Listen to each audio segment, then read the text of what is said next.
Are you going to do that? Yep, there you go. Yeah, that's it. All right, good evening. Welcome to the Guilford, Connecticut Board of Education meeting. It is Monday, January 11th, 2021. I welcome you to join us in the Pledge of Allegiance. I pledge allegiance to the flag of the United States of America and to the republic for which it stands, one nation, under God, indivisible, with liberty and justice for all. Justice. Thank you. Happy New Year to everyone who has joined us this evening. The first item on the agenda is action on the minutes of December 7th, 2020. This was a special meeting the Board of Education called to discuss COVID updates at that time. Is there a motion to approve the minutes of the December 7th special meeting? Dr. Best approved. A second? Mr. Del Ventura. Are there questions, corrections, or discussion? I had a question under number 3, the COVID update, where it says in the second line that Connecticut has a 6.6% positivity rate and Guilford has a 19.6% rate. I've never heard of a 19.6% rate. No, that's inaccurate, and I can't recall the numbers at the time of the meeting. Can we just strike that whole sentence? Yeah.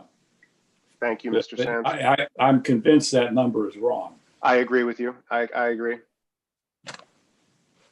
Doesn't mean I didn't say it, but I agree that it's inaccurate. I did have a couple of minor corrections on the first page, number 2, under budget update. Second paragraph, second to the last line, and recognition that this has been a difficult time. And a little more substantial, the third paragraph, the third line, generally most of the Board of Education, not the Board of Finance.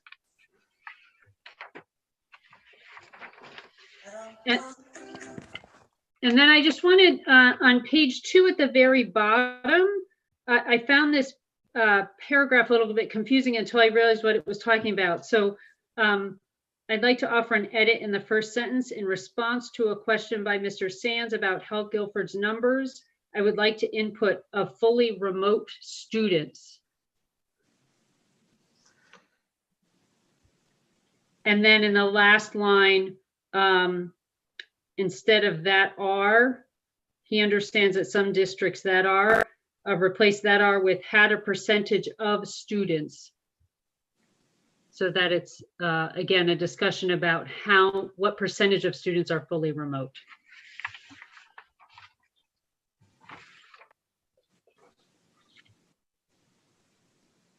Any other comments, corrections, questions? All right, so we've heard a motion is second. Is there a vote to approve the minutes as amended? So moved. All in favor? Aye. Any objections? Any abstentions? All right, so we've got a unanimous vote on that. The second set of minutes, December 14th regular meeting minutes. Is there a motion to approve these minutes? Katie, can I just make Mrs. one Sullivan? quick question? Sure. Just on page 2, it just said Mrs. Rader noted that she had communication with a number of parents supporting additional funding in the budget for the girls swim team. I just wanted to correct that because I said for both the boys and girls swim team. Okay, we will make that. Okay, I think Mrs. Sullivan had made a motion to accept the minutes. Is there a second? Mr. Galino. Okay, are there any other corrections or questions about the minutes? Mr. Sands. On 10.4, liaison to town committees. In the second line, there has been a proposal to change. We should insert the discount, take out contributions, say to change the discount rate used by the committee. And that the committee will review this topic.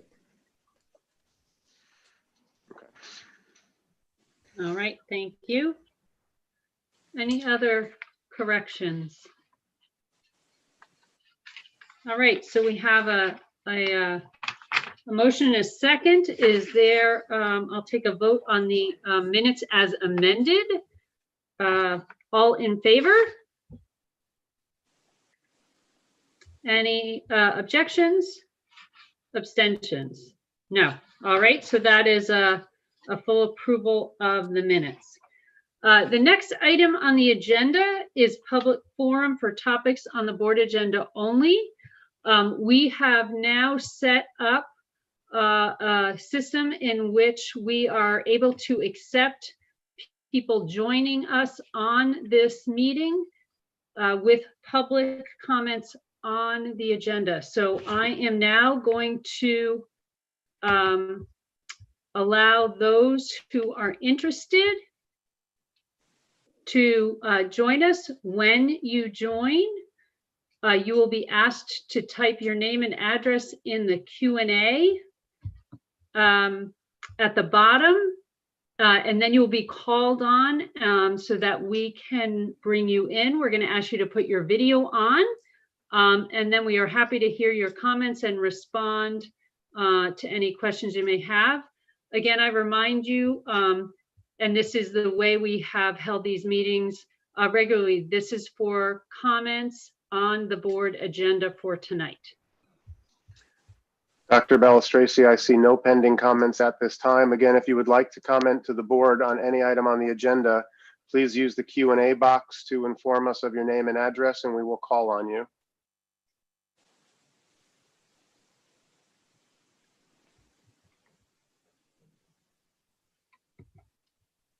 And Dr. Balistraci, I am seeing no pending comments from the audience. Okay. So I would then just like to let the public know that moving forward at our Board of Ed regular meetings, which is generally the second Monday of every month, while we remain in a virtual setting for as long as we need to remain in a virtual setting, we will be providing this option of joining us for the public comment that happens at the beginning of the meeting for items on the agenda, and certainly are trying to find, in doing so, ways that we can communicate with the public that extend beyond email. So while we still will readily welcome any emails that you have, please note that we are now going to be doing this public comment. All right, next item on the agenda is to review and approve the expenditures for the month of December. So I'm going to turn to Mr. Del Ventura. Thank you, Dr. Balistraci.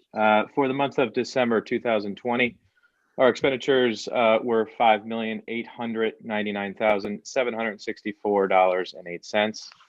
Expenditures and encumbrances through the end of December were 47.19% of the budget as compared to 43.68% in the prior year.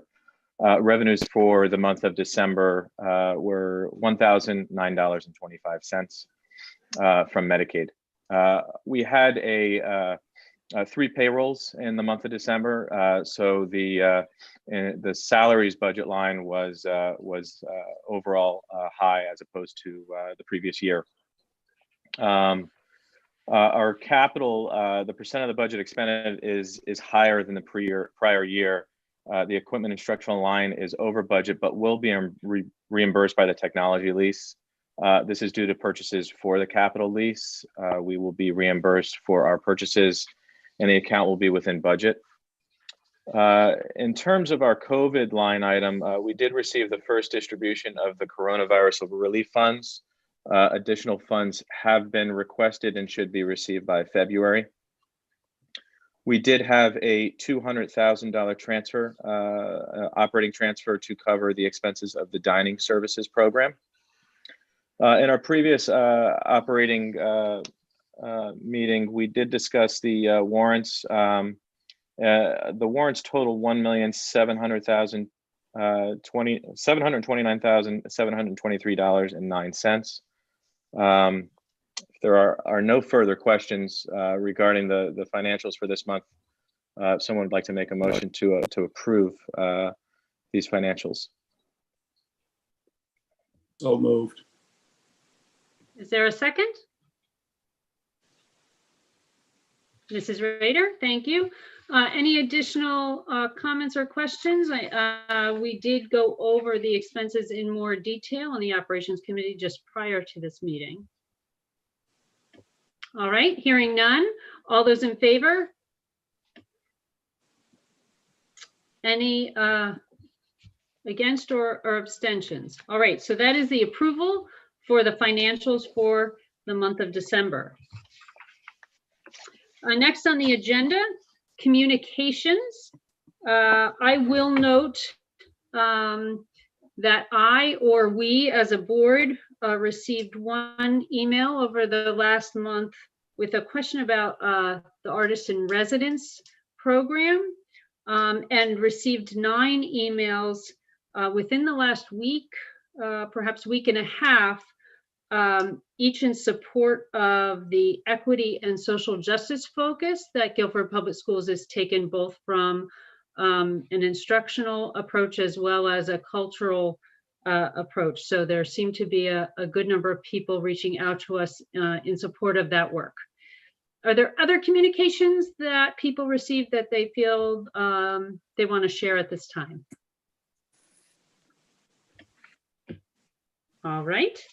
Student representatives, we get to hear what's going on specifically in the schools.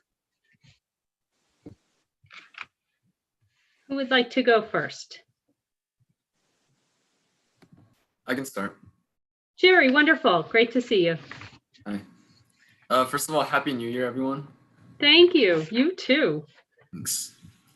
At Calvin Leet, students across all grades are beginning to share in announcing their morning announcements each day. Students are continuing to practice hand hygiene and physical spacing as they continue to adjust to keeping safe every day. And teachers are also engaged in purposeful planning to assist students in reaching their academic goals, as well as having fun while learning. Their kindergarten through 2nd grade students are continuing to learn fundamental math skills while they explore more advanced concepts as well. They'll also continue to build their reading and writing skills, comprehension strategies, and increasing their phonics knowledge. Their 3rd and 4th graders are steadily becoming more open to abstract thinking. And with this understanding, they'll begin to delve into more complex topics that require them to analyze the materials they are learning even further, and also begin to gain critical thinking skills as they become more independent learners. Students across all grades designed Be Kind rocks, which are currently being displayed in the main lobby entrance, which spell out the words Be Kind. And this supports the Calvin Leet Choose Love pledge, which goes as follows. Here at Calvin Leet, we choose love. We choose to be brave, kind, and show compassion to others. We support one another and display positivity. We create a caring and safe environment. Be kind all day, today, and every day. Next, I'm Melissa Jones. 2021 started out with lots of new goal setting by both students and the staff. For example, one kindergartner's resolutions included exercise, listening to their parents more, and also reading more books. The staff also completed a 2021 exercise, which included identifying 2 things that they will accomplish, how they plan to zero in on achieving their goals, 2 things to improve, and 1 thing they look forward to. Grade 4 also started a brand new unit called Biodiversity in the Rainforest, and they will be using the Most Beautiful Roof in the World, which is a book by Catherine Lasky, as their mentor text, and each student will receive their own copy to use. And they will end the unit with students working in pairs to create an ebook. Lastly, in math, 1st graders wrapped up the unit 3, which focused on equations up to and equal to 10, as well as determining missing numbers in equations and equivalent equations. At Baldwin Middle School, it has long been a tradition to have the Cocoa Cafe on the last school day prior to the winter break. This tradition includes hot chocolate, cookies, activities, and music provided by the school band and orchestra. However, this year with the COVID restrictions, their typical Cocoa Cafe could not take place. So instead, the Student Council organized the Not So Cocoa Cafe on December 22nd.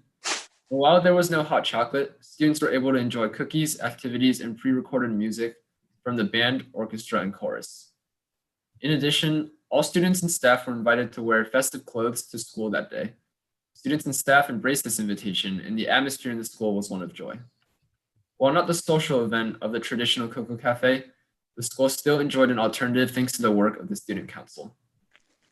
Starting in January and continuing into January, Officer Martone of the Guilford Police Department is visiting each homeroom classroom in both grades 5 and 6 to share an internet safety presentation and to answer questions from the students. We appreciate Officer Martone's efforts in keeping our students safe and aware as they navigate the digital world. And all of the students and staff are happy to welcome the new year and are optimistic that 2021 will bring a more normal school experience. Finally, at the high school, Mr. Monaco and Ms. Sullivan are launching a new club at the high school called the Leadership Congress. Ideally, this Leadership Congress will bring students who are interested in developing their leadership skills together from across the existing school groups and clubs into a representative body charged by the superintendent of schools to learn the responsibilities and practices of effective civic leadership, to identify current topics of importance to our school and community about which they want to both learn and inform, and also to create a culminating project or community dialogue focused on the student representative's selected topic. Mr. Monaco and Ms. Sullivan are in the process of reaching out to students who are interested in being involved.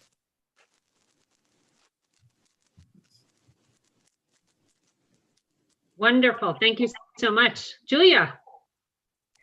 Also at Guilford High School, we wanted to say congratulations to the following fall athletes that earned all state titles. Aiden Buchanan, Taylor Gambardella, Moira Kelleher, Anthony Ippolito, Maddie Epke, Hannah Tillier, Tanner Updike, Justin Schifrin, Julia Antony, Emma Appleman, and Juliet Young. The school also expects to hear from the CIAC soon regarding the winter sports season and a plan for that. The GHS Music Department is also pleased to announce that 34 of our musicians have been accepted through their auditions for the CMEA Honors Ensemble for 2021. They will be recognized as members of these groups, concert choir, treble choir, band, orchestra, and jazz band for 2021, and eligible to audition for the All-State Ensemble as well. At A.W. Cox, students made holiday cards for those in their community and who may not have been able to celebrate with their family or friends this year. The cards were provided to Meals on Wheels and delivered with holiday meals, and were also delivered to residents at the Guilford House and Evergreen Woods. One 4th grade class is planning to transform their classroom to recreate Martin Luther King's "I Have a Dream" speech by building scale models of the Washington Monument and reflecting pool. The students will recite portions of the famous speech that connect with them on a present day level. Lastly, 3rd grade students are investigating opinion writing by writing persuasive letters which include evidence to support their points. Many of the letters written to Mr. Grimm have to do with longer recess, allowing pets in school, or providing a better selection of books in the school library. At Adams, they welcomed Chloe Mason-Mann back to school last week. Chloe had missed a number of weeks undergoing treatment for leukemia, and this is the best news of 2021 so far. The music teachers at Adams, including Mr. Gom, produced a wonderful rendition of Let It Snow for the school community. This video performance was as close to a concert as the pandemic would allow. Adams students participated in a week of caring and community building prior to winter break. Individual teams worked on celebrating community in their own creative ways. And finally, for the past week, students have been provided opportunities to engage in conversations about the events at the Capitol. Although social studies teachers have taken the lead, students have shared with many teachers and adults in the building their thoughts and feelings about what took place. At Guilford Lakes, students and staff adjusted very well to being back to school after break, and there was minimal movement to and from cohort C. We're hopeful that by the end of the month, they will have more of their students in person learning. And the fourth grade students. Oops, Julia, I think we're losing you a little bit. holiday cards for Meals on Wheels as well, so their recipients knew that they were being thought of during the holiday season. Oh, okay. Yep. I believe they're All righty. working with the PTO to have families. There must be a lag. Yeah, I think it's cultural catching up. videos for students who, as we go to our now. Oh, all right. She left a message in the chat that she was done anyway. Yep. So, I think we're Okay. back to real time. Okay. Welcome to technology in the Zoom world. Thank you both.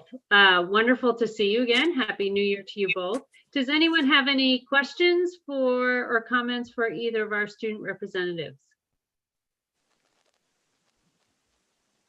No. All righty. Again, thank you so much for joining us tonight, both of you. We really appreciate the time you put into this commitment. And as usual, you are welcome to stay, but we certainly understand if you want to leave the meeting to do other things you might need to do tonight. All right. Next item on the agenda, we're at the superintendent's report. So Dr. Freeman, I'm going to turn it over to you. Thank you very much, Dr. Balistraci. I am going to go ahead and share my screen for this and share a PowerPoint of the budget presentation. Yeah, I just need to get this out of the way. So can the board see my introductory slide there? Yes, thank you. Great. So this is the 10th budget presentation that I have shared with the Guilford board and the Guilford community in my time here in the community. It is the first time, however, that I'm making this presentation not from a podium in the Guilford High School library. I have delivered those budgets from 2 different libraries in my time here, but tonight we will do our best to make this presentation in this Zoom setting. As the board and the community know, this is our administrative proposed budget for school year 21-22. This begins the delivery of this budget from the administrative leadership team to the Board of Education. And from tonight forward, we will stand ready to help you in your deliberations as you consider this proposed budget and turn it into ultimately your Board of Education approved budget. At the end of this presentation, I will highlight some of the dates that we have calendared as next steps in that process. I do want to remind the board and the community that as we build our budget every year, and in this sense, this year was different, but it wasn't completely different. As we build our budget every year, we begin with our foundational documents. We have a vision and we have a mission in the Guilford Public Schools. We know what we intend to deliver to our students. And we know that our vision is that we are a professional learning community where instruction invites effort and supports academic rigor for all students and educators. And our mission is to foster excellence and a respectful and challenging academic environment that leads to lifelong passion for learning and the realization of each individual's highest potential for success in life. Those statements, those foundational documents have been foundational here in Guilford for more than a decade now. They have been in place for a significant number of years. In addition, every year, the Board of Education approves specific priorities and then initiatives for the year in front of us. This year, the board approved 3 priorities on October 13th that remain, again, essentially the same. Our first priority has been for a number of years now that our schools will be physically and emotionally safe, healthy, equitable, and caring places for learning, for students and for adults, and that learning will be built upon supportive relationships and positive decision-making. So our first priority is to the environment that we create broadly around social emotional wellness, essentially. Our second priority focuses a little more sharply on the professional environment that we plan on creating. That teaching and learning will be supported by instructionally focused leadership, subject area coaches and specialists, professional learning communities, and instructional resources. And that is the professional work that we've been digging into, again, for more than a decade in this community. And then finally, if we can achieve those first two, we get to the priority that is built around the classroom experience, that all students will engage in academically rigorous tasks in every class. Instruction will be aligned to content area standards, integrated with the principles of learning, and measured by the ongoing collection of evidence of learning and observations of instruction. Those three priorities have remained essentially unchanged, even as we've moved into this year of pandemic.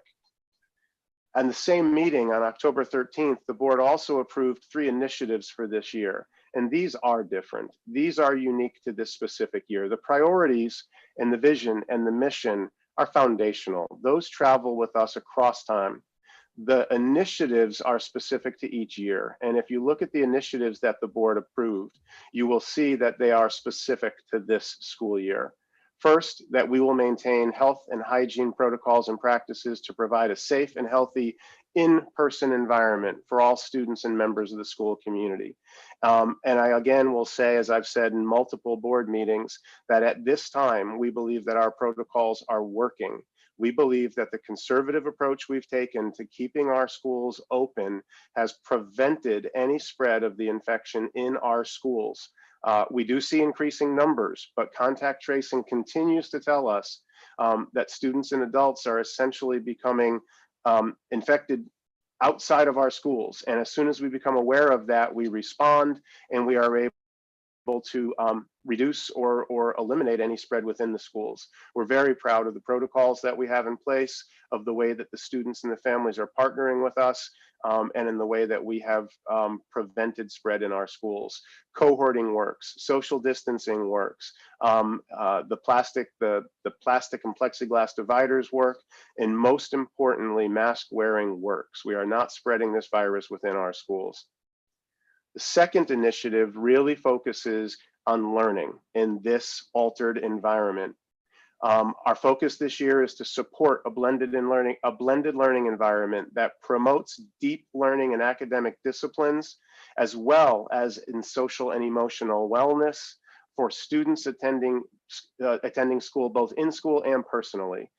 We're not just talking about the physical environment here. We're talking about students on a hybrid schedule. We're talking about students when they're required to quarantine. We're talking about our students on Wednesdays. And we're talking about a significant percentage of our students, close to 13% now, who have been distance learning all year long. And we know that we have new challenges this year. We know that we have new structures, and we are committed to both maintaining the level of excellence that we've provided in the past, but also learning about these new structures and practices. And then finally, on October 13th, the board approved a third initiative that was simply to further develop a culture and instructional practices that foster equity and social justice in our school community. This was work that we had begun in the past school year, and through May and June of that last year, we heard very clearly from the community that they did not expect that we would use the pandemic as an excuse for slowing this work. So these 3 areas have been a focus of our work this school year. We have focused on keeping the schools healthy. We have focused on a high level of instruction across this blended platform, and we have focused on developing that culture and those instructional practices through professional development this year with teachers, with instructional coaches, with building level principals, and I continue to participate in that work at the superintendent level with colleagues across the state as well. As we move through tonight's budget presentation, the focus areas from this year inform the decisions that get made in planning as we move forward. Additionally, as a budget build team, We go into the work of building a budget with some assumptions. A budget document is a values document. The places that we place our dollars says something about what we consider to be important. And so how we place those dollars, and the large black text bullets on this slide have not changed over the last several years. Every dollar that we spend, first and foremost, has to go towards providing a safe and healthy school environment. Second, and it is a close second, but they go towards maintaining a focus on instruction and learning. And as I just mentioned, this year's initiatives have us focusing on social and emotional wellness, blended learning, the health and safety protocols, and equity and social justice.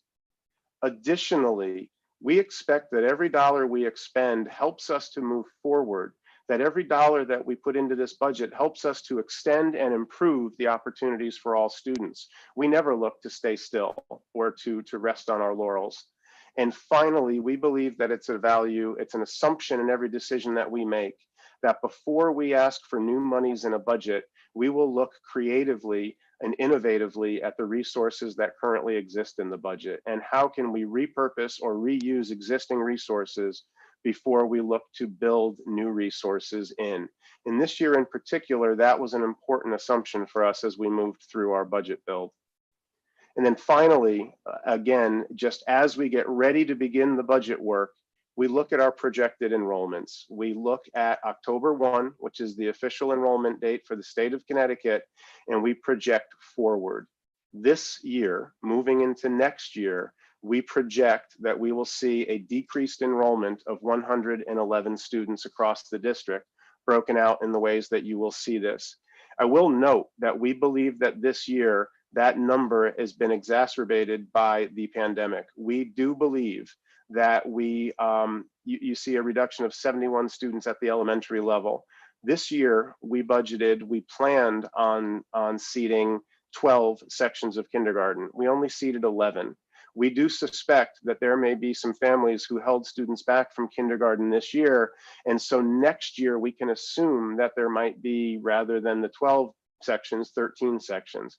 Kindergarten is the hardest area to project, but we absolutely expect that we will see a larger kindergarten enrollment next year. We're not exactly sure to what degree. Additionally, last year, we saw approximately 26 students in our community who took advantage of homeschooling. This year, that number has increased to 76. We do anticipate that many of those students who are taking advantage of homeschooling this year are likely to re-enroll next year. And if it went back to the level of the previous year, you could see an increase of 15 to 20 kindergarten students and as many as 50 students coming back across the grade levels who are currently in homeschooling. So while we are projecting a decrease, and while we have projected decreases over the last several years, they tend not to be as extreme when we get to September 1st as they are when we look at those in January. The other area that I want to draw your attention to is Adams Middle School specifically. Adams, if you look back just a few years ago, was at 579 students. Adams has decreased by 120 students over the last 3 school years as we move into next school year. That's approximately 30% of the enrollment at Adams. Now, what you're seeing there is you're seeing these annual decreases at the elementary level that moved through Baldwin over the last 2 years and have now moved through Adams. The board will recall that last year there were significant staffing changes that were made at Adams as we were responding to that enrollment decrease. And you'll see some continued response to that in this year's budget, although not as extreme as the adjustments that we made last year. Visually, what you're looking at in enrollment looks like this. The blue line is our actual enrollment. And what we're showing you in the red line is, in fact, a demographic study that we commissioned a number of years ago. The demographic study shows what is happening in most suburban communities around the state of Connecticut. Guilford is experiencing a similar pattern. You can see that the lines are in many ways trending together, but you will notice that Guilford is not as extreme as the projection called for. We continue to be 316 students above what our projected enrollment was based on that study. So we look at our vision, we look at our mission, we look at our initiatives for the current year to inform our work moving forward. We revisit our budget assumptions and we look at our enrollment because we only budget for students who come in front of us. And with that information in front of us, we begin pulling together our budget. And this year, that budget that we propose tonight is $62,447,051. That represents an increase over the current fiscal year of $918,592, or a percentage increase of 1.49%. I think it is worth noting, and this is the moment where I want to take time to highlight this. This is the lowest increase that has come from the leadership team to the Board of Education in my time in the district. Now, it's not the lowest budget that we have ever settled on. You will see that in years 16, 17, and 18, there were budgets that finished the process at a lower mark. That was after the proposed leadership team budget went through the Board of Education, went through the Board of Finance, and went to the voters. And in fact, in 16, 17, it's after an initial failed referendum and a second referendum that brought both lower budgets in the town and in the school system. This is the lowest budget that we, as the administrative team, has ever brought forward because we recognize that this pandemic has been a medical emergency, but it's also been a financial emergency. We recognize that this pandemic has had financial impact on our community. Now, it's also an educational emergency. I will spend most of the rest of tonight talking about what is in the budget and how we will be supporting our students. But I want to note by starting that our principals and our department heads, the leaders of our school system, came to this budget recognizing that we can't dig our way out of this emergency by asking for the world. We're not asking for 3% to rebuild our school system. We're coming forward with a budget that is responsible and will allow us to meet the needs of our students, but we also are coming forward with a budget that we feel is responsive to the fiscal realities of community members who have lost jobs or who have lost hours of work, who have picked up responsibility and cost related to childcare in the face of distance learning.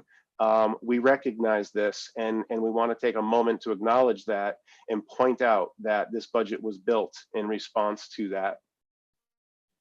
Now, that being said, every year we begin the budget. We noted that we look at our resources creatively. Every year we look at the budget by looking at what efficiencies we can begin building on.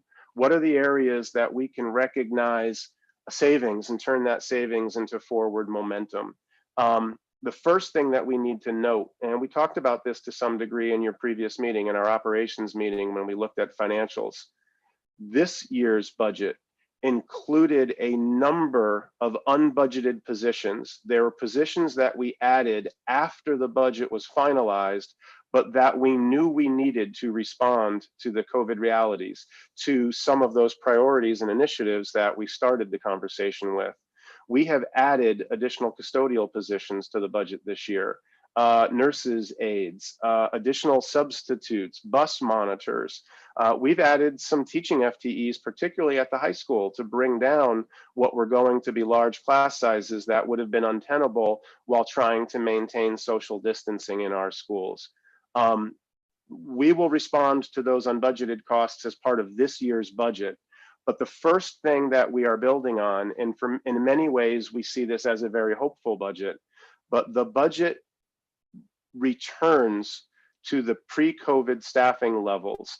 With the advent of the vaccines and with the rollout of the vaccines, and knowing that we will have approximately 9 months of vaccine distribution before schools open next year, this budget assumes that we will essentially be opening schools to full days, full weeks, full calendars.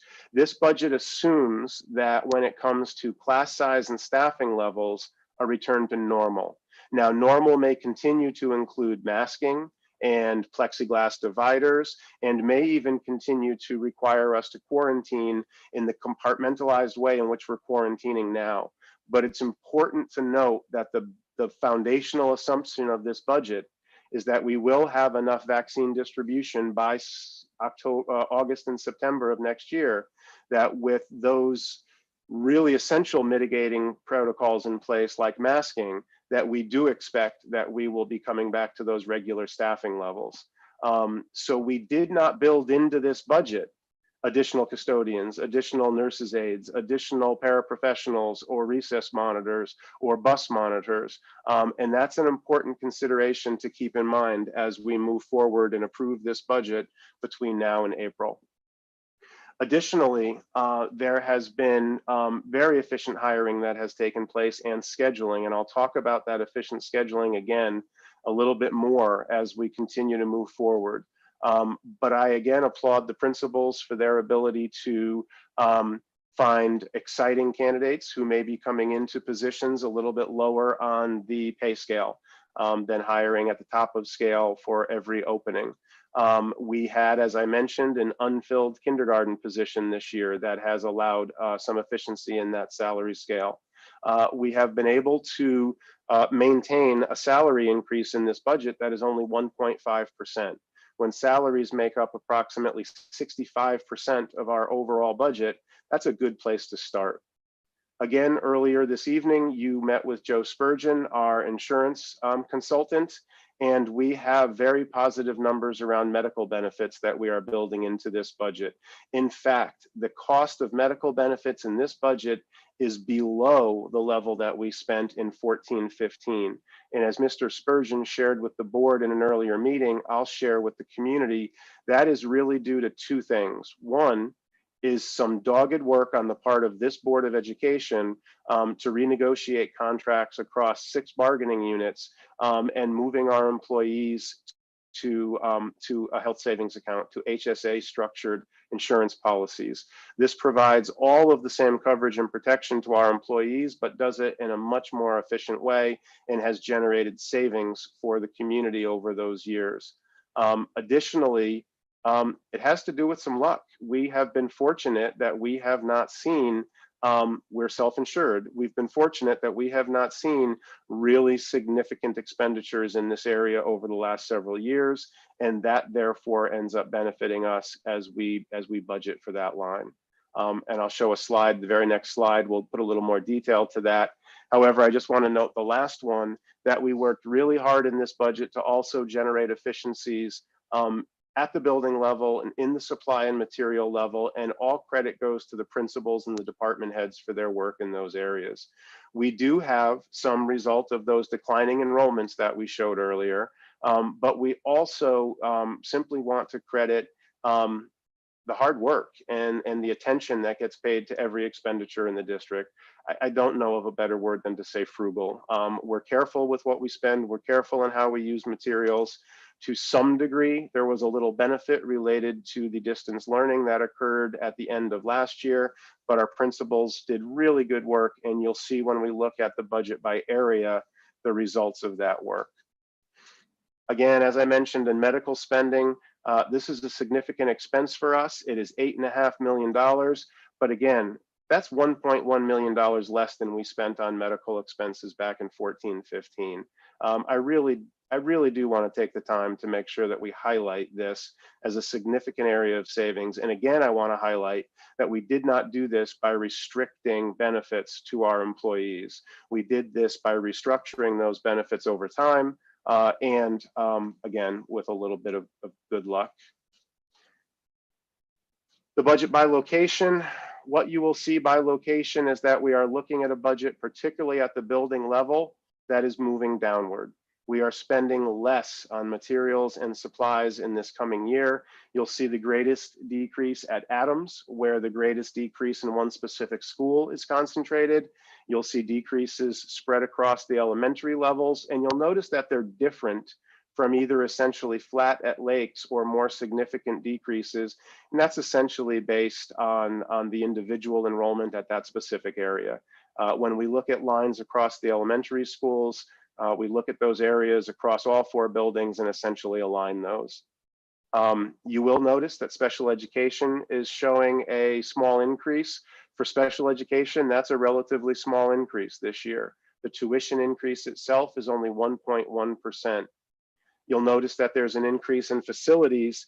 I do want to note here, and I will come back to this a couple other times later this evening, that does not include a significant increase in site improvement. In fact, site improvement is only going up by about $12,000. Site improvement is probably about $100,000 short of the 1% target we set for ourselves some years ago. A lot of this has to do with increased contractual costs, and again, some costs associated with COVID mitigation strategies that we put into place. Technology is a small area of increase, and athletics is a small area of increase.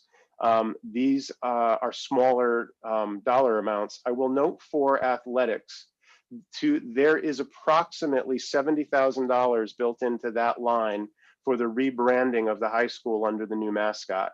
Now, that's not the entire cost. We anticipate the entire cost of purchasing new uniforms, repainting the gym floor, as I said, rebranding under our new Grizzly mascot. We anticipate the cost to be more in the area of $150,000, but we expect to offset that cost by doing some fundraising. We hope that the community will step up and help us to absorb this cost, and by delaying that cost. We will not necessarily have every team in a brand new uniform, so there may have to be some decisions that get made. So while we will not step on a field wearing a uniform that says Indians on it this year or next year, there may be some uniforms that continue to have a G with a feather on it for one more season as we phase into those new uniforms if we don't meet the fundraising goal that we've set for ourselves. But there is significant dollars set aside as part of the budget itself, and that's part of the increase that you see in athletics as an area. Once we talk about those areas of efficiencies, once we look at where we might be able to find small increases in the budget that gives us a place to begin building, every budget is an exercise of looking at the non-discretionary cost increases. The cost of doing business simply increases this year. Contract costs go up, salaries increase, the cost of materials increases every year. Every year we put up a list of our major cost drivers. This year, this list looks really different. I don't know that I've ever put up a cost driver that was smaller than 6 figures in the past. This year, most of them are smaller than 6 figures. I know that I already spoke about salaries as an area of efficiency. Salaries are only going up by 1.5% this year across all of our bargaining units, all of our employee groups. However, again, salaries represents between 60 and 65% of our total budget. Our budget goes into our people. And so when the largest portion of your budget goes up by even a small percent, it creates a significant dollar amount. So the single largest area of increase, non-discretionary increase, is that our salaries are going up by more than $500,000. Transportation costs are increasing as well. This is a combination of regular education transportation, special education transportation, and special transportation associated with athletics and other extracurriculars. Much of this has to do, Linda's shaking her head, it doesn't include the special transportation, just regular ed and special ed.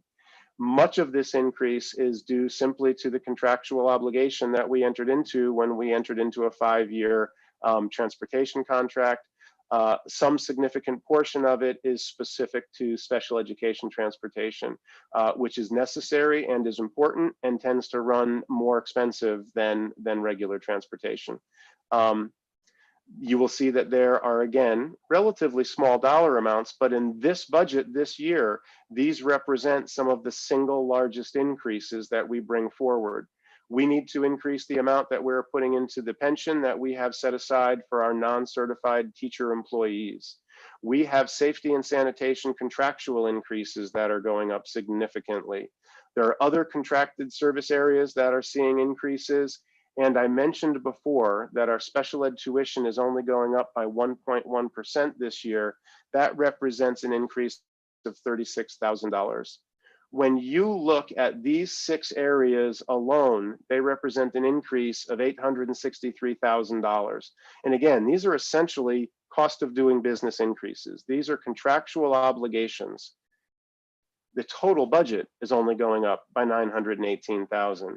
There's only a $60,000 spread between these items and everything that is built into this budget.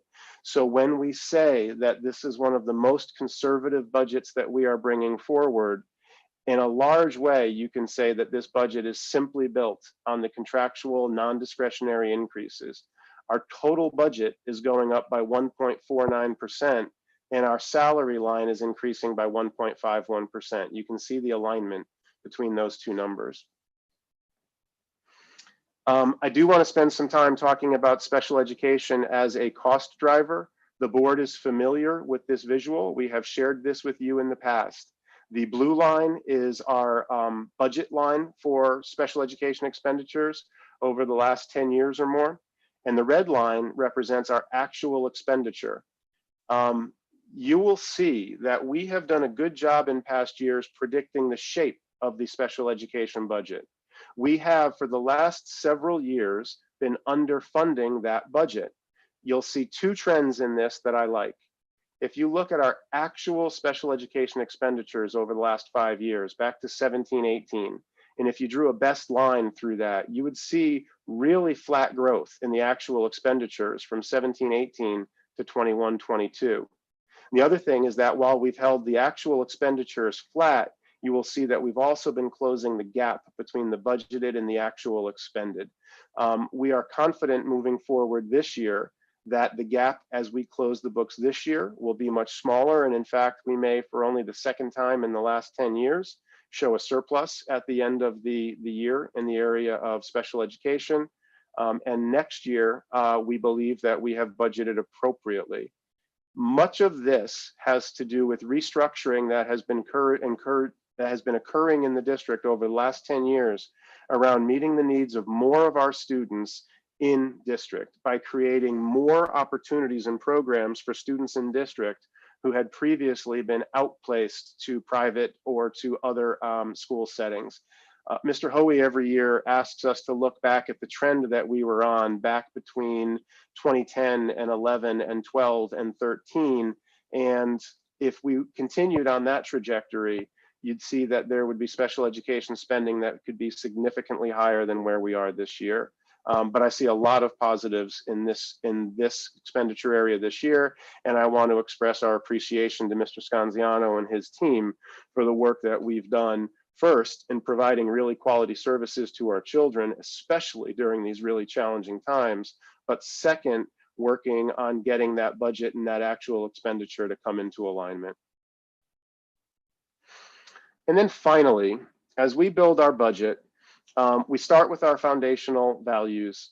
We look at any areas of efficiency where we can find some resources. We look at the unavoidable cost centers and we weigh those two against each other.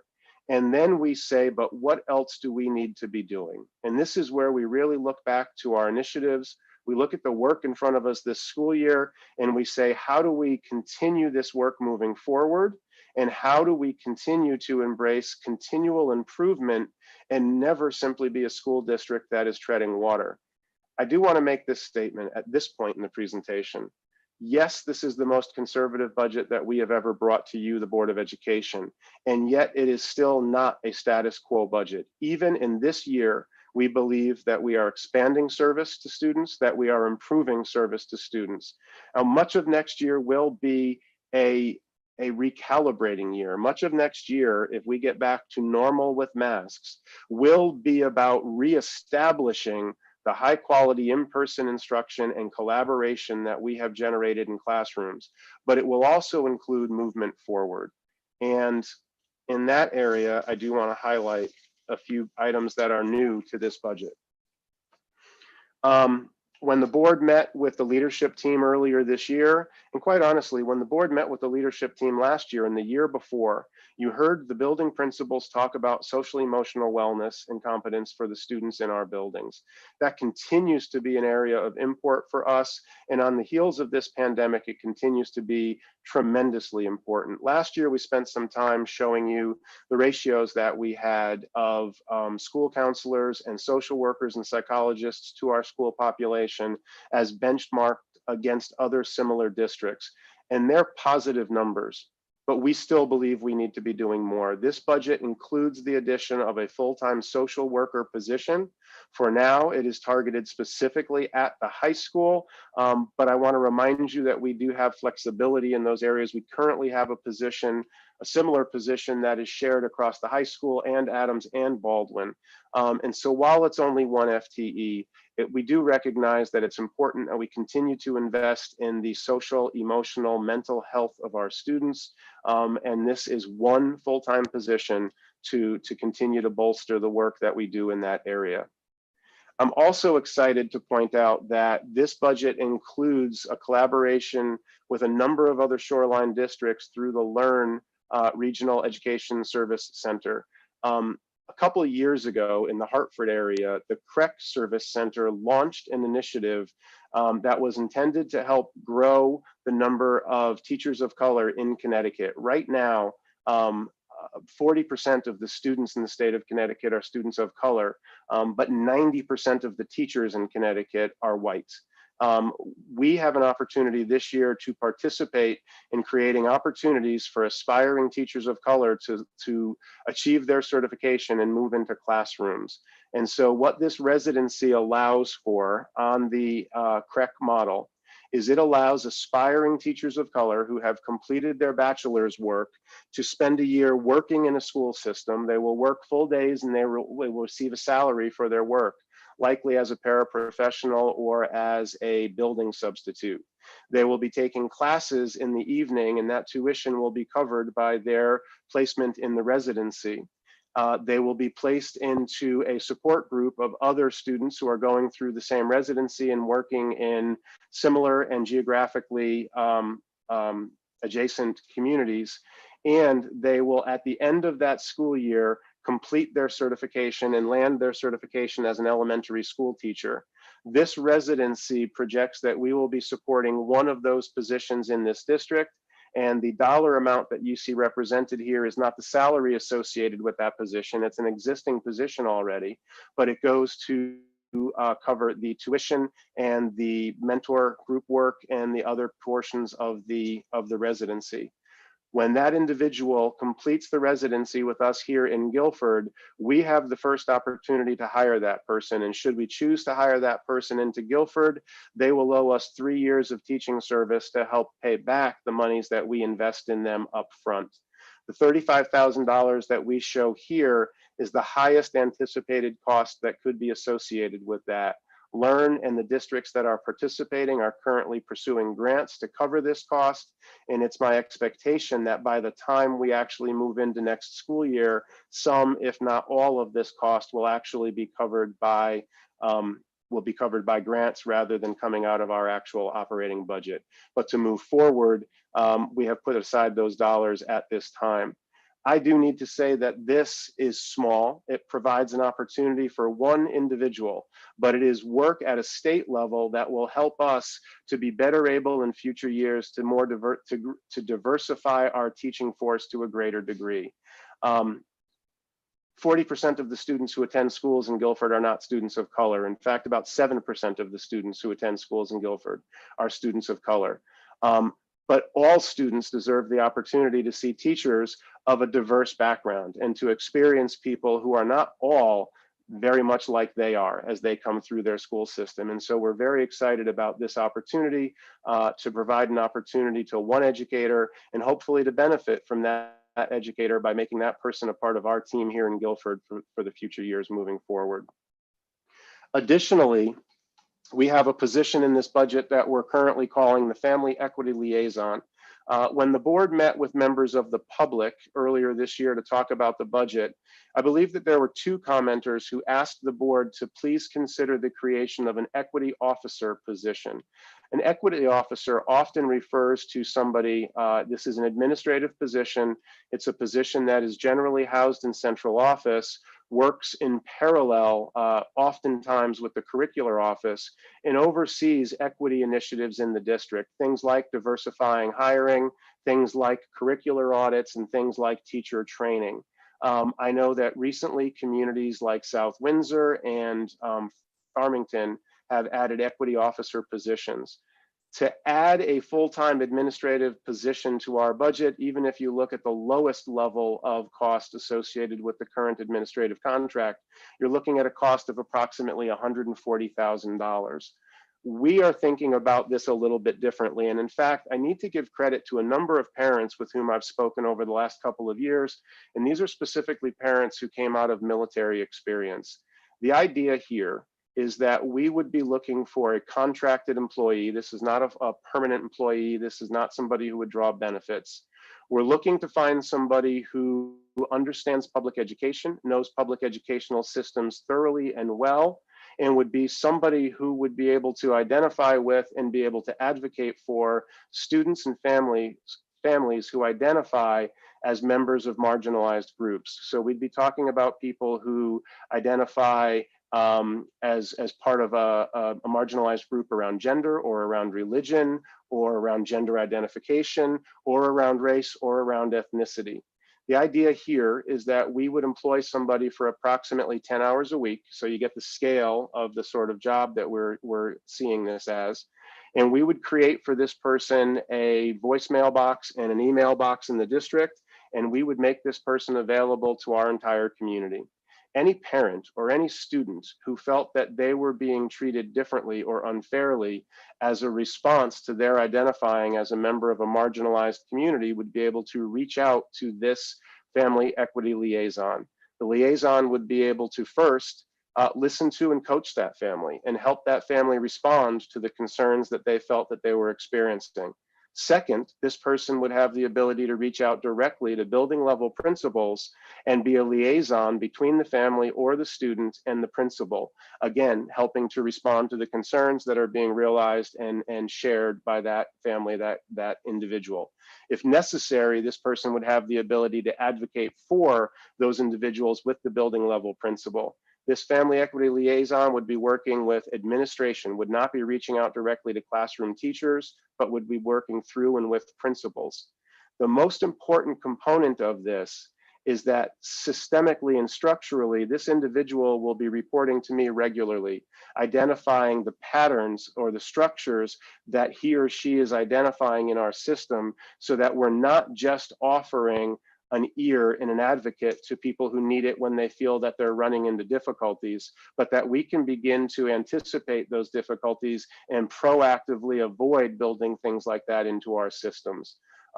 Again, the idea where we would be building in $140,000 or $150,000 administrative position seemed like a big leap this year, but I do believe that building in this kind of response, and again, I want to give credit, it is my understanding that many of the military branches have officers or counselors who are set up to do just this sort of thing for enlisted men and women who feel that they are running into similar challenges.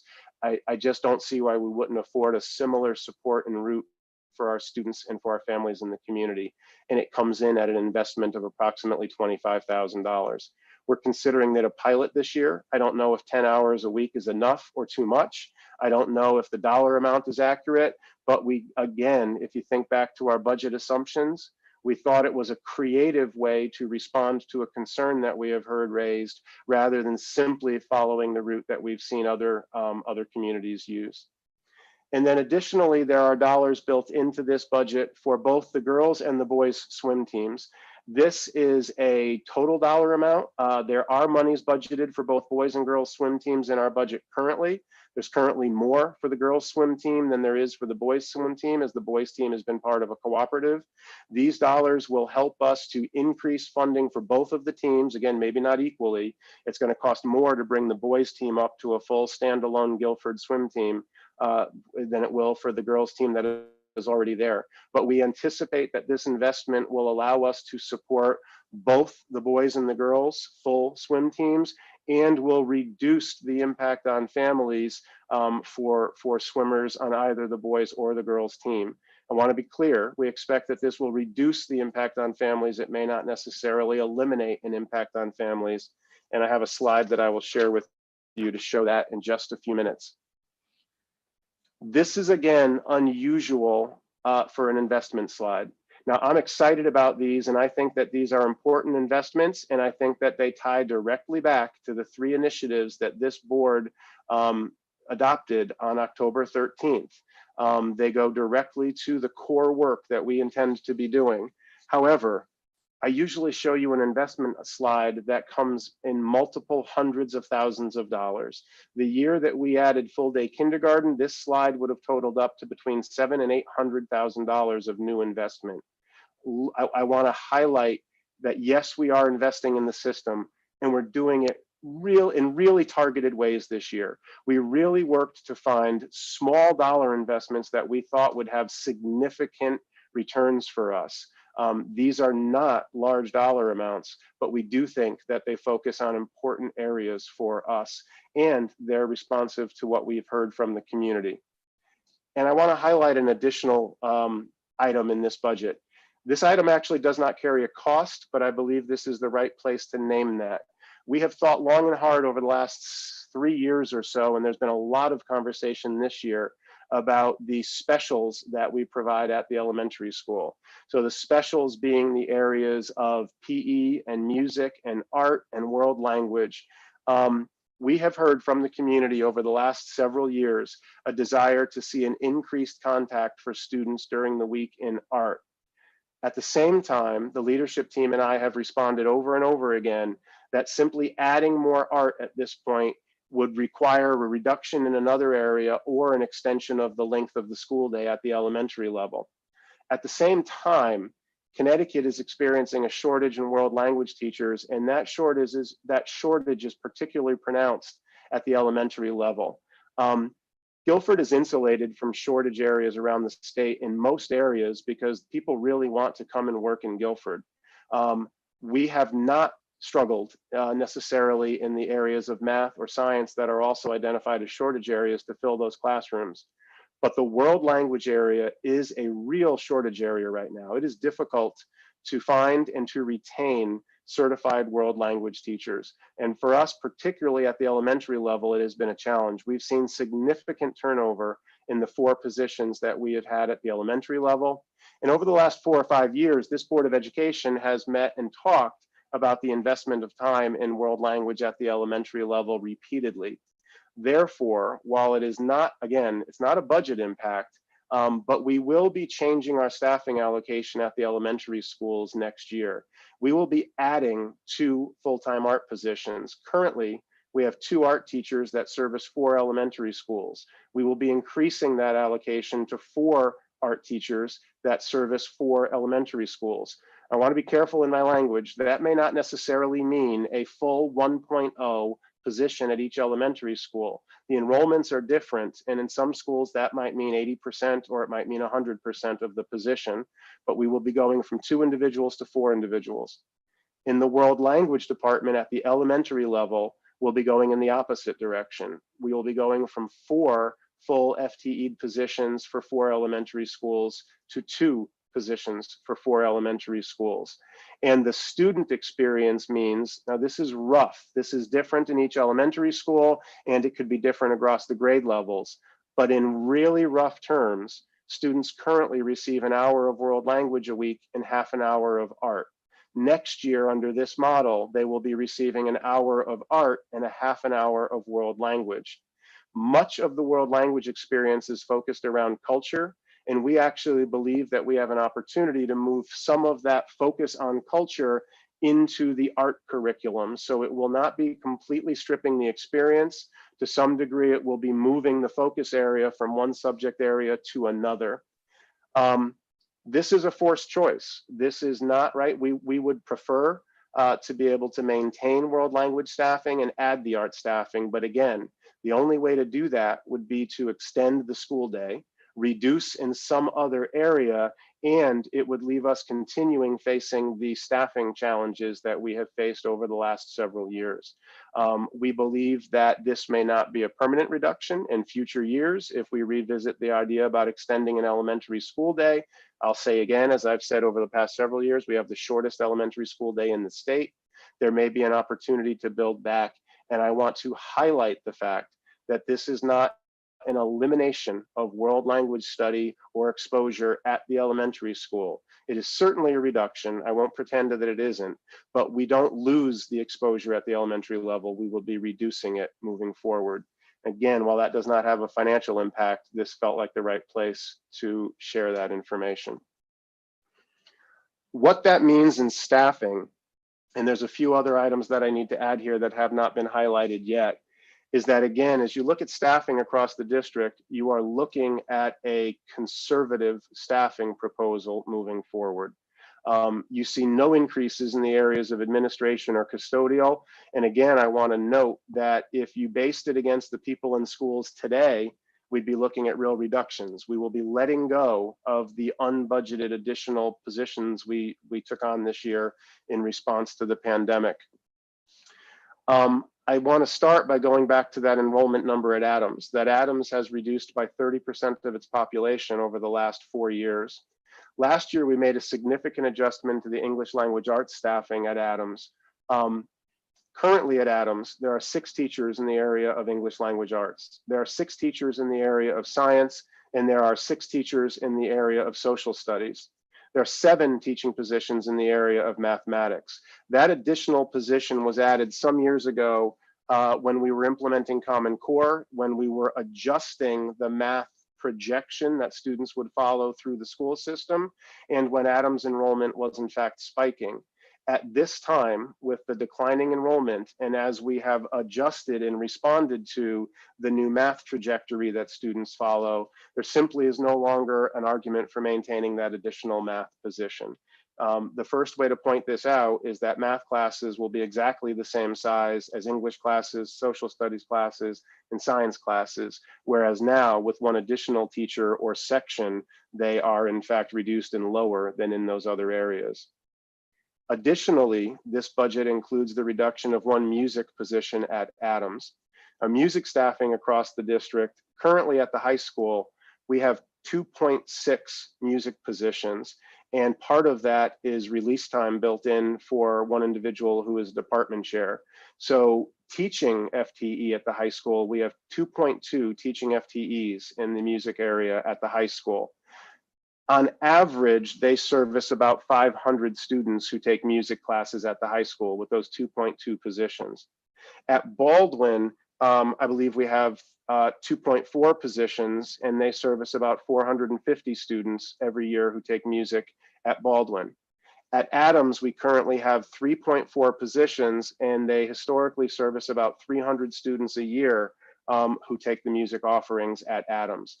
This is again a holdover from a previous schedule and from enrollment numbers that were higher. I need to say that I appreciate having that extra capacity at Adams. I know that it has afforded our students a strong start as they enter their 7th and 8th grade years, preparing for serious study of music moving forward. I just have to say that in this budget, with those numbers, that's an area that we needed to look at. And again, going back to that slide of budget assumptions, when we look at existing resources before asking for increased resources, it at times forces us to make difficult decisions. If we can service 600 students at a year at the high school with 2.2 FTEs and 450 students with 2.4 FTEs at Baldwin, I know that Mr. Regan and his team will be able to figure out a schedule that would allow them to service a similar, if not lower, number of students at Adams with a similar number of FTEs. That work will be done, that design work will be done as we move this budget forward, and as the music team and the administrative team at Adams look to how to provide that program with those existing resources. You saw in the enrollment slide that we're projecting a decrease at the elementary level of approximately 70 students. There are 2 classroom positions that we are projecting reducing at the elementary level. Now, the first one I've mentioned a couple times this year. We budgeted for 12 kindergartens and we only filled 11 of them. So that means that next year the budget only needs to carry 11 first grade sections, not 12. So one of these classroom reductions falls there. This budget does plan for 12 kindergarten sections coming in next year. And in fact, as I mentioned, I'm concerned there may be more. Additionally, at LEAT, we have a 4th grade class with 3 sections that will be moving out this year and heading on to Baldwin. And the 3rd and 2nd grades behind them only have 2 sections each. So both of those are reductions that are directly in response to enrollment. They do nothing to alter class size. They don't increase it, they don't decrease it. They're responsive to the enrollment that we see. As I mentioned, there will be 2 reductions in the world language area at the elementary level, and those will be offset by the 2 increasing positions at the elementary level in the art area of instruction. I mentioned earlier, the social worker at Guilford High School is an increase that we believe is important. This budget also affords for an increase in the world language department at the high school. Specifically, we want to begin offering elective courses in American Sign Language, and this increase will allow us to do that. There are 2 small increases at the elementary level. 2 of our media specialist positions are currently at 0.8, not at 1.0. We want to increase those to 1.0. The media specialists at the elementary level, while delivering direct instruction to students, are also seen as resources and supports for classroom instruction. And next year, teachers are going to need that support more than they may have in the past. Additionally, we've talked in the past and we have tabled it. We haven't brought it off the table now that we're in this pandemic, but we talked about the idea of building out maker spaces as an ancillary to the media center, and increasing all of those positions to full-time could be seen as advanced planning for moving towards those maker spaces as opportunities associated with our media centers. And then finally, I did mention this at our operations meeting, or I at least alluded to it in our operations meeting. Over the course of the night tonight, I have been saying that we will be returning to pre-COVID staffing levels and that we will not be carrying over any of the unbudgeted positions.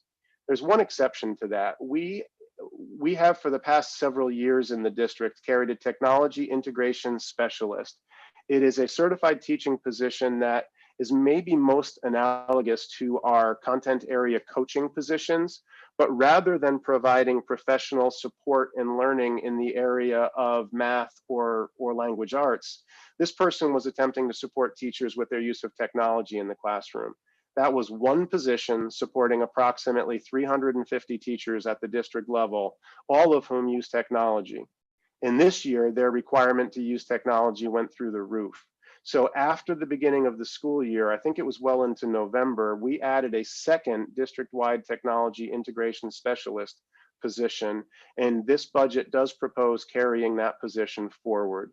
Even a return to normal with masks next year is likely going to continue to include an increased technology component from the classroom, either because we may continue to offer opportunities for students to choose distance learning, even if the schools are open on a full schedule, or because even if we're open, we may still have to be responsive to necessary quarantining that places students on distance learning periodically, and this is the most hopeful part, because even in the darkness of this pandemic, we have seen things in blended learning that are good, that we know we are going to want to hold on to. And teachers are going to continue to need that kind of support moving forward.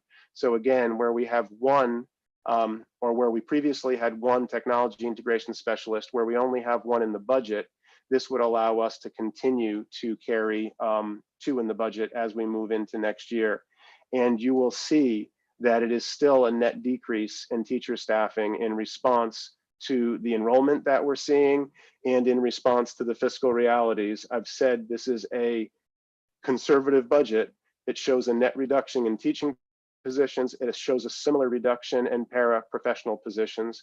Specifically, this is a reduction in the area of special education para-professional positions. We have ancillary para positions that are associated with some media centers or front offices or kindergartens around the district. These are not those positions, nor are they clerical positions. This would be a small reduction in our count of special education paras, which is our largest single count in that area. That being said, I mentioned swim funding, and I want to spend just a moment on the swimming piece. We have heard parents come out, and we have heard parents fairly and articulately argue that to have their students as part of the girls swim team, particularly this year, includes an impact of family cost. And that's true. That is absolutely true. I wanted to show there are a number of athletic opportunities where the costs are shared between the family or the team and the school taxpayer funded budget. Specifically, it comes in two flavors for the most part. There are a number of sports that currently include family contributions. Now, from a school perspective, we are clear that these are contributions. And in past years, I have published letters to the high school parent community, making it clear that these are not fees and that your child will not be precluded from participation if you can't or won't make these contributions.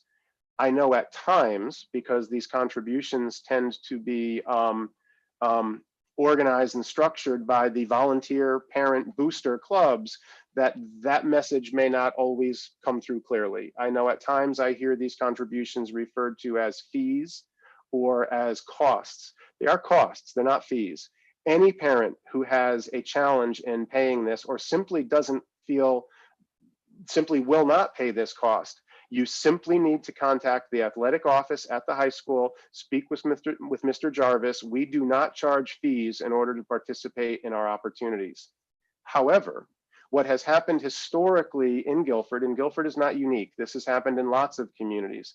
What has happened historically over time is that the traditional offering of athletic programs had a gap in it.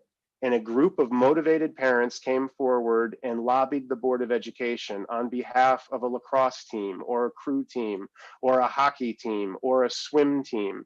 And oftentimes that lobbying has taken the shape of, we know the board is not in a position to pay the full cost of this team right now, but just give us the opportunity. Allow us to begin this opportunity for our children, and we'll raise the money, we'll find the money, we'll contribute the money to offset those costs. And in Guilford, that has played out around our crew team, in both our boys and girls ice hockey teams, and around currently our girls swimming team. And you see the family contributions that are associated or expected around all of those sports. It has also played out that there are other teams where it doesn't take the shape of a family contribution, but it does take the shape of fundraising. So it is buying a t-shirt, it is making a donation, it is making a contribution. We have booster teams. It means getting your car washed on a Saturday, maybe not the best car wash you've ever got, but certainly the most expensive car wash you've ever gotten, right? It means fundraising that then traditionally offsets costs associated with those programs. Now, I've only listed coaching costs because traditionally we have accepted the cost of 5 coaches in this system annually. These are 5 coaches that we don't budget for, but that step out on our fields and get compensated to work with our athletes every year. This slide doesn't reflect the equipment or uniform or other purchases that fundraising goes into.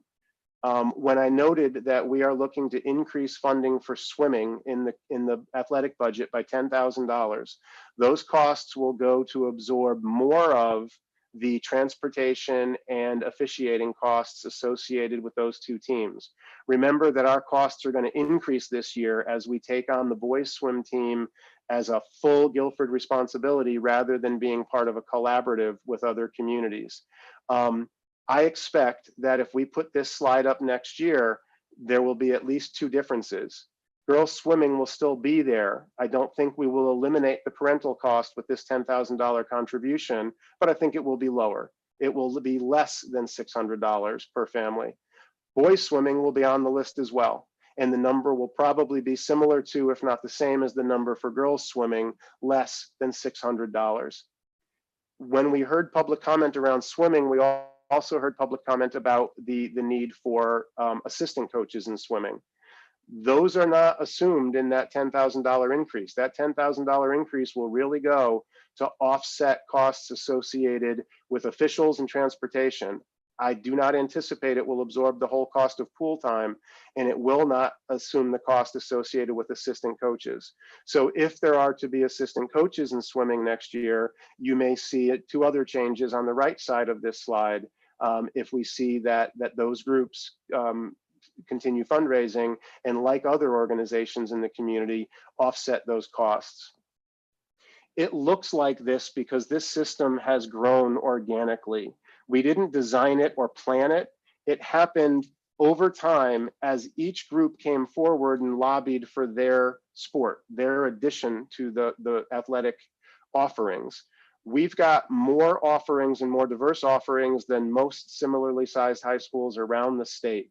But if the board was to assume the full cost of all of those programs, you would see a significant increase to our athletic spending. And this year does not feel like the year to take on that cost. Alternately, if we were to move to a full pay-for-play program, you would see some opportunities that currently have little or no cost associated with them that would begin assuming a family cost that they previously haven't. And if we are to make that decision, then that needs to be a longer and a thoughtful conversation that isn't done just around a specific budget season. And again, I apologize for this, but this year doesn't feel like the year to do that, as we've had our athletic offerings impacted dramatically by the pandemic. Coming out of the pandemic and rebuilding may be the time that we decide to do that. My final comment is that I don't believe moving to a fully designed pay-for-play athletic program against all of our offerings is the right way to go. Most of the opportunities that students have in this community are fully funded by the budget, and students have the opportunity to experiment with a sport without having to make a significant cost investment. I can't say that right now for crew or ice hockey or swimming, but I can say it for most of the programs. And I would hate to lose that and see all of our programs carry a cost. So whether it means continuing to have this organic, not completely logical system, but take small steps each year to make it better. The investment in swimming this year is a step in the right direction. It's not a complete fix, but it's a step. Or whether we completely redesign it to be fully pay for play, or whether we face a different budget reality at some point in the future and take on all of the costs. I do think, again, our conversations, not for this budget year, but there are dollars in this budget associated with the requests that we've heard around swimming for multiple years now. Again, I can best portray it as a step in the right direction. What that means is I begin to reach my conclusion of our presentation here tonight. As we hand this budget off from the leadership team to the board, I want to highlight that, as always, this is our first draft of the budget, and the board does have areas to consider changing, right? This is our first draft. This is our initial thinking. Usually those changes are going to be in one of two directions. There are opportunities to add more dollars to this budget. I have said that it is one of the most conservative budgets that I've ever brought forward. Doesn't mean it has to be the most conservative budget the board has ever moved forward off of your table. I will note again, the area of site improvements is an increase this year. That's better than a decrease, but it's only an increase of $12,000. Remember, some years ago, we identified that about 1% annually would be the right number for site improvements to be able to invest in preventative maintenance rather than catch-up repair. Right now, we are about $100,000 short of that $620,000. So I would suggest that there is room for a possible addition between $0 and $100,000 into the facilities line. You know that the buildings can always use work, and you know that dollars spent on maintenance are better spent than dollars spent on repair. So that is an area that I would draw to your attention. Tuition. I've noted a couple times that special education tuition increases by 1.1% in this budget. We do believe that that is a responsible number, and it will meet the needs that we can anticipate right now. But you know that we often face unanticipated expenses in special education, and we rarely, if ever, build in a generous contingency. Right? There's a certain logic that would say, looking at those two lines on our special education visual, the budgeted blue line should always be above the actual expenditure if we were working with a safe contingency. So there's certainly room to think about putting money into tuition if that is a conversation that we'd like to have. I mentioned that we could put more money towards the requests we've seen around swimming. Specifically, to fund 2 assistant coaches would be approximately an additional $7,000 to go in the direction of the swim programs. And I mentioned the difference between the family equity liaison at approximately $25,000.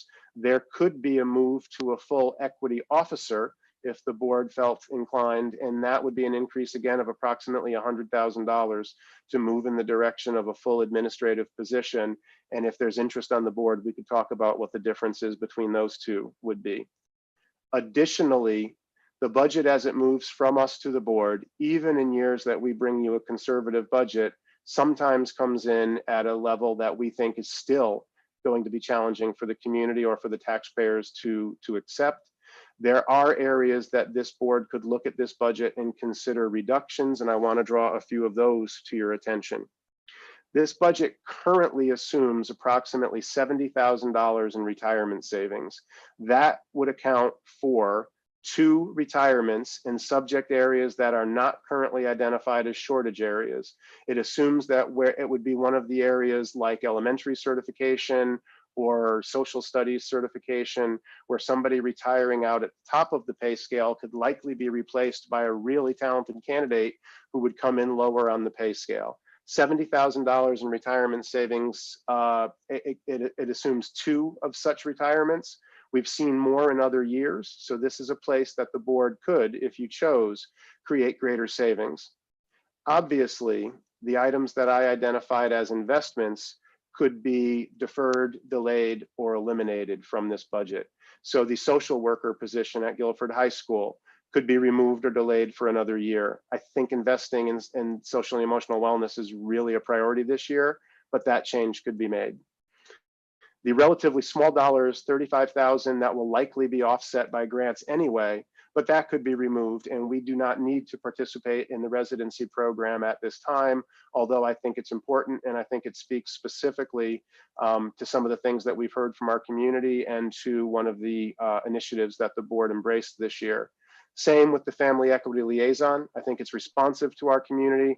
I think it is properly timed, but it could certainly be postponed, even though it's a relatively small investment. The district-wide technology integration specialist, likewise, is a position that can be reduced. And again, I know that tuition exists on both lists. I wouldn't necessarily recommend it, but in tight years in the past, we have made reductions to the tuition line and hoped for the best in that area. When we have overspent after a reduction like that, we have needed to make up those reductions in other areas. And then obviously, these are not the only areas for discussion. We've got several meetings coming up where we will be here to support your deliberations. And obviously, every dollar in this budget is up for discussion and possible amendment, and ultimately for the board's approval. That really concludes the operational budget.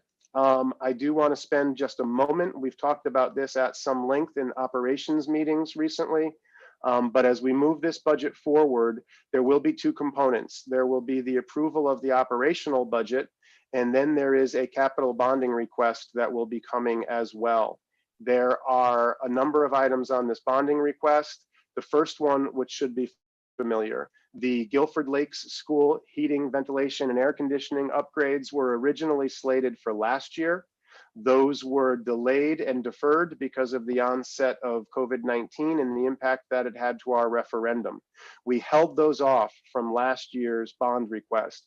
The number was slightly lower last year. Well, the number was lower last year, maybe not slightly lower, because we have since added, we've added boilers, and there was an additional addition to this because as we've postponed this work, we've seen greater need around this work. The board knows that this is work that needs to get completed. We should have requested approval last year, but it comes forward this year. Additionally, at the Guilford High School, the original or the lower turf field, the carpet on that turf field is really at, if not beyond, its life expectancy, and it is beginning to fail. Additionally, the track around that field is failing. We have significant cracks and holes that are appearing in the track. This project would allow us to recarpet the turf. It would allow us to choose a different fill for the turf. It would resurface the track, and it would make additional upgrades to the press box and other surrounding facilities. I want to note that while this item is appearing here, that field and recreational spaces in the town of Guilford are shared responsibilities between the town and the school system. And so while this really is It's only one bond, and it has to sit in either our budget or the town's budget, but this will and does support both school functions as well as Park and Rec and other town functions by approval of this item. These other smaller items, the boiler at Cox and the elevator at Melissa Jones, these are both new and emergent. The boilers at Cox are beginning to fail and they do need to be replaced. And the elevator at Melissa Jones is so far beyond its expected life that we can no longer get parts for it anywhere but on eBay. If we do experience a catastrophic failure of that elevator, we will not be able to work with it or repair it. And so both of these appear here as bonding requests that really are emergent needs this year. Every year, when we put forward a bonding request, we put forward the cost for associated architectural and engineering fees that go along with it so that we can design these projects and bid these projects in a time frame that doesn't set us up to miss our summer work window.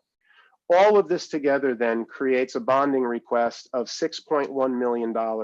And while we know that's a significant request, remember that approximately $3 million of it was deferred from last year.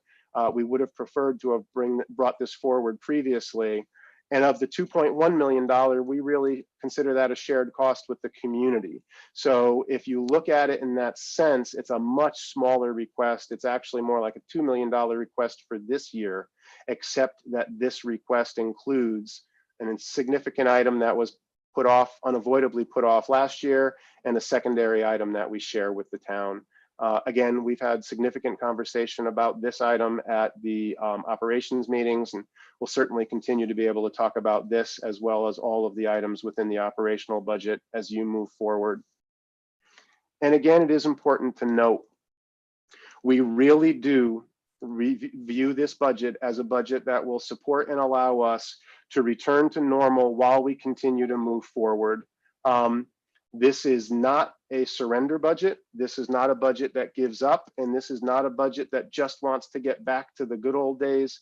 It is about reclaiming what we've lost because of this pandemic, but it's also about building on and leveraging all of those strengths as well. And while I debated including this last slide, I have showed it to you for every year for the last several years. And I really do believe that even in this year, we continue to be a lighthouse district in the state of Connecticut for a reason. So while the normal measures this year don't exist, we don't have standardized test scores from last year to look back at and share with you tonight.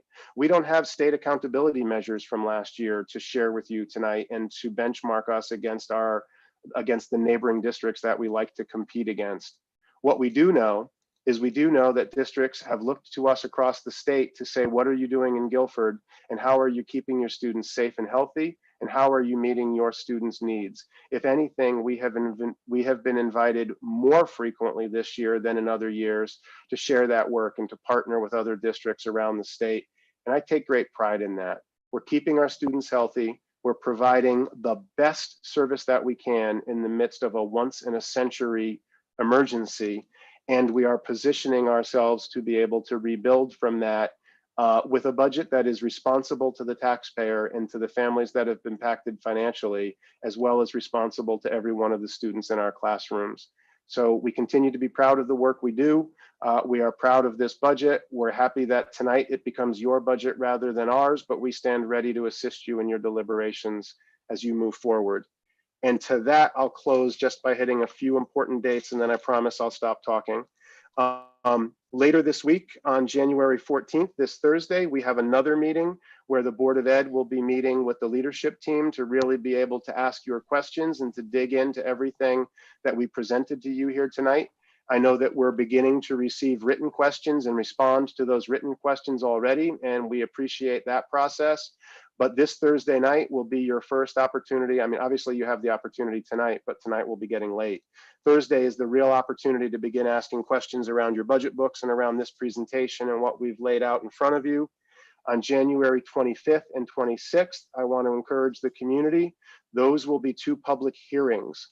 And on those dates, we will be publishing Zoom links where the community will be able to respond to the Board of Ed before the Board of Ed approves anything, but based on the presentation that we have made here tonight. So if there are ideas in this presentation that you want to support, I encourage you to join us on Zoom on the 25th or the 26th and share that support with the Board of Education. If there are ideas in this budget that you do not support at this time, I encourage you to join us on the 25th or 26th and share that dissent with the Board of Education. This is your chance to comment and respond to the board before the board takes any action and adopts their budget. I do want to note that those dates are not necessarily opportunities for dialogue and discussion. It gets difficult, particularly when we have large numbers, to be able to answer a lot of questions. So you may be able to voice your questions in that setting, but we may need to respond to those questions at a later time. And Dr. Balistraci, with that, I will thank you for all of your patience and time. I know that was a lot of me to listen to, but we appreciate your time and we're happy to facilitate your deliberations moving forward. Wonderful. Thank you very much, Dr. Freeman. I do, as Dr. Freeman noted, we're going to have a number of opportunities to ask questions, hold discussions around this budget. But I do want to provide at least a few minutes if there are any immediate discussions based on Dr. Freeman's comments tonight. Again, we will continue to have the opportunity to ask questions, clarification questions via email if we need to. And we'll continue to have meetings. I will note one other meeting, which is the joint Board of Ed, Board of Finance Budget Committee on January 19th, which is next Tuesday. So are there immediate questions? Dr. Hirsch, go ahead. Paul, this is a tight budget. And it's based on an assumption that we're going to go into an environment as if there was no COVID implications. I'm not sure that's a good assumption. I bet you there's at least a 50-50 chance that we're going to be dealing with this going into the fall, not maybe at the same level, but it won't be done. Wouldn't it be wiser for us to budget a contingency fund I don't know what the order of magnitude is, $100,000, $200,000, that anticipates that there will still be some continuing need. And if it turns out we're wrong, so be it. But that if we find out in August or October that in fact things are worse than we anticipate, we'll have a little bit of margin, and the amount of dollars we put into a contingency fund can be relatively small, but still make a difference. So there was in one draft, there was a bullet on the additions list that included an addition around COVID contingencies. The reason that I pulled that off really comes back to a comment that I made during the operations meeting. And again, I fully expect that there will be COVID contingencies or COVID protocols in place when we open schools next year. I just tend to think they're the ones that we will be able to continue with minimal or no impact to the budget. Things like masking and things like continuing to use the dividers, the plexiglass dividers, which we already have in stock at this time. If there are more impactful changes that need to happen, more costly changes that need to occur, then I anticipate that we would have the same latitude with the Board of Finance, if necessary, to come back for a special appropriation. Right? There's two ways to think of that overage. Do we build it in as a contingency up front, or do we put them on notice that if it's not as good as we expect, we'll be coming for a special appropriation at a later time? I took the bullet off because I assumed the Board of Finance would be more amenable to come to us if you need more rather than budget more and set it aside. But I think that's a really important question for us to raise when we have our joint meeting with the Board of Finance. How would you like us to approach this? And the question is spot on. I went back and forth about whether that bullet should exist, but that was my rationale for ultimately taking it off. And what What's the order of magnitude of dollars if we were to fully fund the 4 athletic teams that are now requiring such large parent contributions? I can have that for you when we meet next. I don't have that at my fingers tonight, and I don't just want to blurt one out, but I can have that for you. Dr. Freeman, as a follow-up to that, would you remind me whether those 4 teams are kind of the 4 teams that are more costly than others? It's not an exclusive list. So I do, and please, Dr. Freeman, correct me if I'm wrong, but I want to be careful in us thinking that funding those 4 teams means that none of our sports are requiring additional costs, because I think that would be a mistake. I think those are just the 4 most costly. Well, and it may have more to do with how those offerings got into the catalog rather than the raw individual cost per student.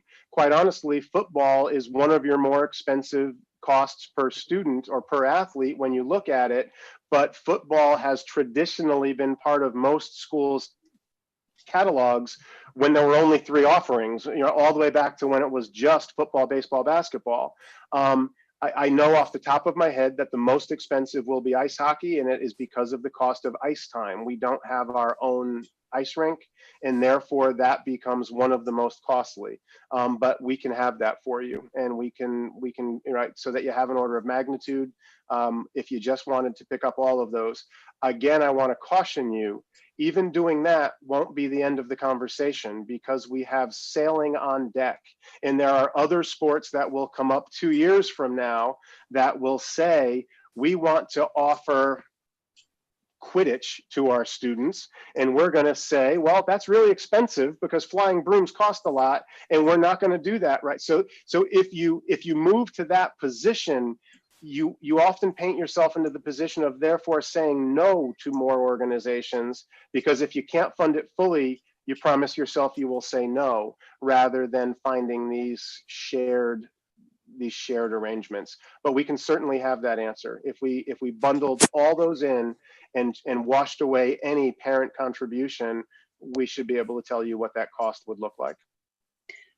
I also think, sorry, my own personal experience, which is now a tiny bit dated, with something like the fencing team, suggests that while the fencing team can provide equipment, I believe most students end up purchasing their own equipment in order to have the kind of up-to-date equipment that they want. So I guess I'm just suggesting also that there are other teams in which there are expenses often incurred, though not entirely required.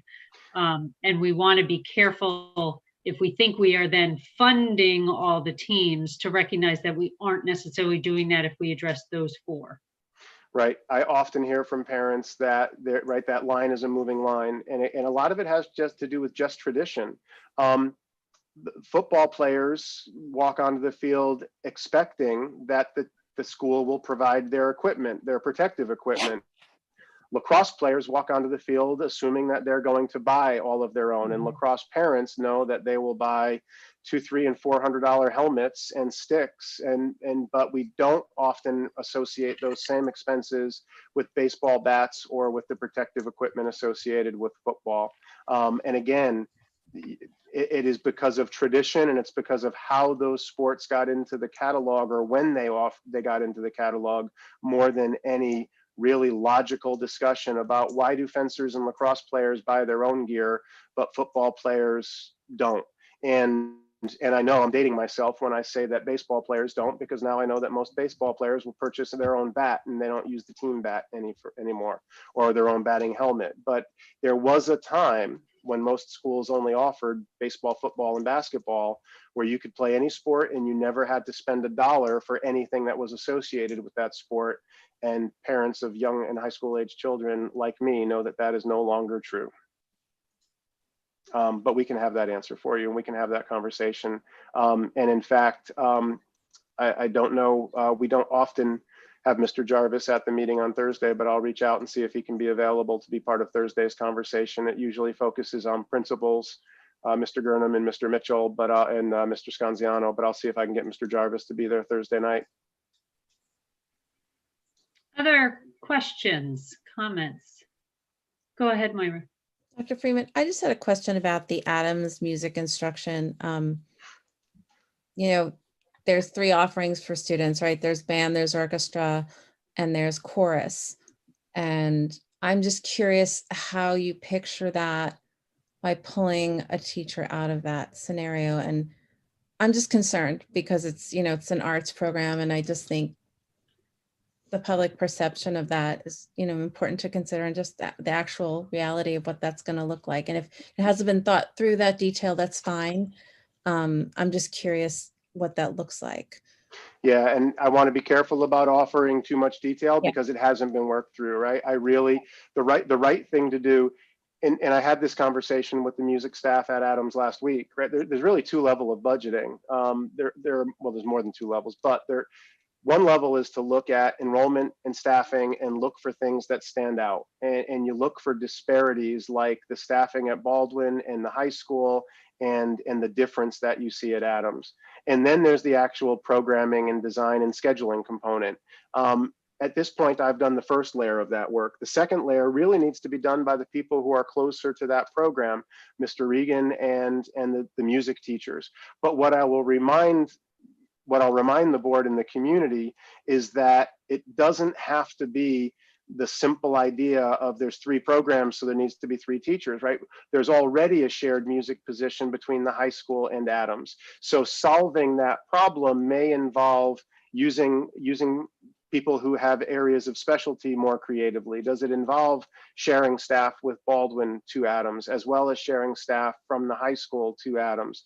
And music certifications are 7 through 12, and they are generalist within the music area. And I know that at times communities forget that because we see our people excelling in a certain area and we begin to think of people as the band teacher.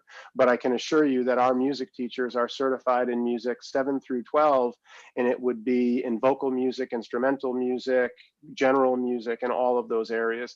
So it really is too early to answer that question now. Obviously, there'd be a space to talk to Mr. Regan about that on Thursday, but I'll caution you that it's still early for him too. I heard him last week telling the teachers, so now is the time to start dreaming and getting creative and beginning to really think about what this might look like, and then come to me with those ideas and we'll work out how to do it and how to support our kids moving forward. Thank you. I realize it's very early, but I just wanted to bring it up. Thank you. It's a really good question. We've already started talking about it. We don't have the answers yet.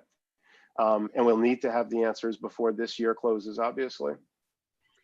Dr. Freeman, I just wanted to note for the board, while you were talking about world language and art time in the elementary schools, I think you noted that you thought world language is about 60 minutes. We did have a comment in the Q&A, I believe, from one of our world language elementary school teachers identifying it as presently 90 minutes a week. So as we consider what you shared with us, I just wanted to share that information again from the chat. Yep, I was just trying to speak very broadly to No, I illustrate, understand. right, Yeah. the order of magnitude of the change. And Sure. again, Thursday will be a really good opportunity for all of you to speak to the elementary principals. Right. I know that some of the principals have already started thinking about staggering that, and so that it may only be a half an hour in K1 and 2, but your 3rd and 4th graders may in fact have a greater degree of contact in world language. Right? So there's, again, a lot of room. So, you know, the school goes through sort of 3 stages.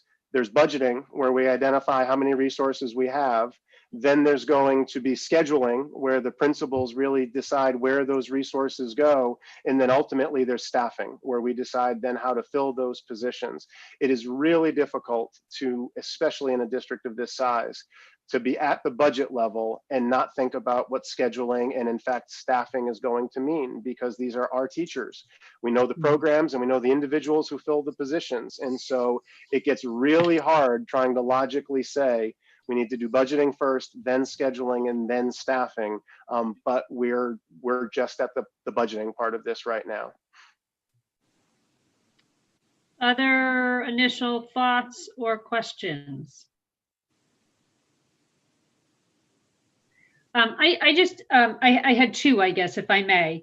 The first is, I really loved seeing that tuition chart. I have been looking at that chart for a number of years, and to see the last couple of years with the actuals and projected align themselves in that way was great to see.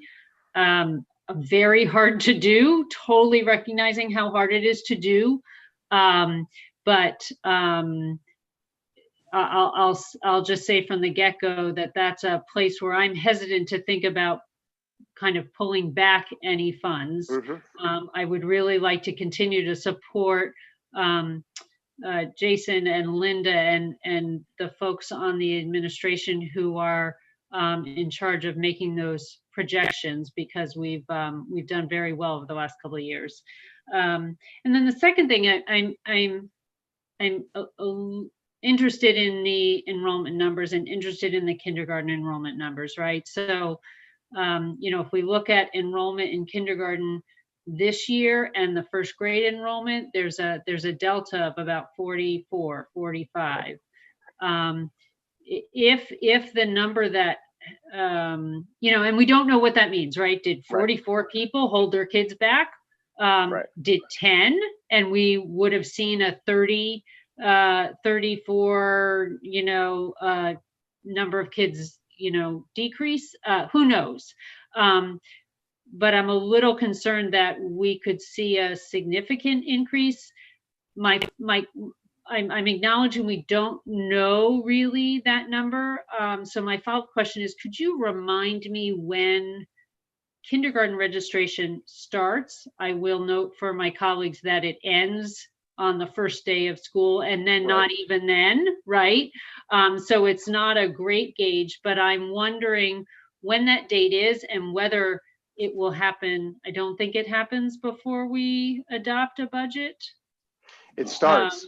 We will open kindergarten registration in February, and we will begin sending out communications.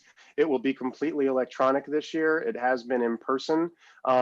So we will, but you're right, we will only have early numbers. And does a drop off of 40 students this year, right? Does that mean an increase of 80 next year? Does that mean all? That's my question. Right? Does that's that mean exactly where I'm going. Yeah. Does it mean, right, if next year didn't have, right? And so I don't anticipate an increase of 80. I do think that there will be a bit of a rebound. There have been years like this year where we have budgeted and not filled all of the budgeted kindergartens.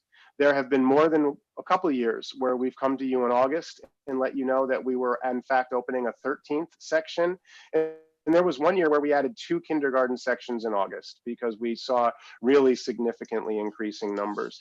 Again, that's a tricky business between balancing class size and section offerings. And class size can impact the ability of a student to get to know his or her teacher and classmates. And adding sections has an impact on the budget. And so we will watch it closely. We will certainly have some preview before voting in April, but we won't necessarily have a lot of actionable information before you approve your budget. In February. We'll just be getting started. Not a lot to really work with there, and really just difficult to get a handle on. We commissioned the study years ago, and the study really hasn't been informative. Our best guide has been rolling forward the number from the previous year, but this year I think that will be flawed to a degree. Okay, thank you. Anybody else before we end the meeting tonight, knowing we will have a good month here to continue to ask questions and deliberate? All right, I am not seeing any. We still have a few things to do here, right? Wonderful. Dr. Freeman, thank you so much. The next item on the agenda is, we're now up to 9.1, the board agenda, to act on a personnel item. Dr. Freeman, I wonder whether you want to introduce this item for us a little bit. I do, thank you. And I am also just looking to invite, there I see Ms. Chaff coming into the meeting. So I do, and I'm really happy. I am very excited to be bringing this item forward to the Board of Education. Last year, we had initiated a principal search on the heels of Mr. Macenti's retirement. We started the search early. We advertised nationally. We had a really strong pool, and we were coming to the conclusion of that search when we decided, because of the pandemic, that the right thing to do would be to pause that search. I'm happy to share that Mrs. Chaff was a contestant. She was a candidate in that search, and she was positioned as a very strong finalist going into the final round of that search. And I don't think was very pleased when I told her that we were canceling the search and that in fact we were going to be holding off. And I asked her at that time if she would accept the position as acting principal of Guilford High School. And I was really honest with Mrs. Chaff and told her that this allowed me and the board two opportunities. It allowed us, one, to start her in the position and to have a much more prolonged performance component to our interview. And two, if I ended up coming away feeling that she wasn't ready for the job, the opportunity to restart the search. Well, I'm here to tell you tonight that she has absolutely risen to the challenge that we placed in front of her. In the last 6 months, Mrs. Chaff has led that school exceptionally well. She has taken us through the end of last year's closing, a restructuring over this summer, a reopening under the most difficult conditions that any living educator has experienced or worked under. She has her teachers supporting her work. She is supporting their work as they support our children every day. I simply couldn't ask for a better team member on our leadership team. I have no interest in beginning a search because I know that our candidate will be Mrs. Julia Chaff at the end of that search. I'm therefore here tonight asking the board to appoint her officially to the permanent position of principal at Guilford High School and to allow all of us to drop the modifier of acting from her title. It's not accurate, it's not honest, it's not fair. She is exceptional and will be a wonderful addition to our team. And I'm happy to make that request of you tonight. Fabulous. Ms. Chaff, I see you've joined us, and this is wonderful news. I think the first order is to ask for a motion to ratify the appointment of Julia Chaff to principal of Guilford High School. Mr. Sands, I see your hand up. That's a motion. Ms. Rader, I see lots of hands. So let me acknowledge there appears to be some excitement here in the room. Mrs. Rader seconding that. I just want to give a moment if anyone has a comment or question before a final vote. Go ahead, Mrs. Sullivan. I just wanted to say that I think this is a great choice, Dr. Freeman. As you mentioned before, Ms. Chaff was part of the search last year.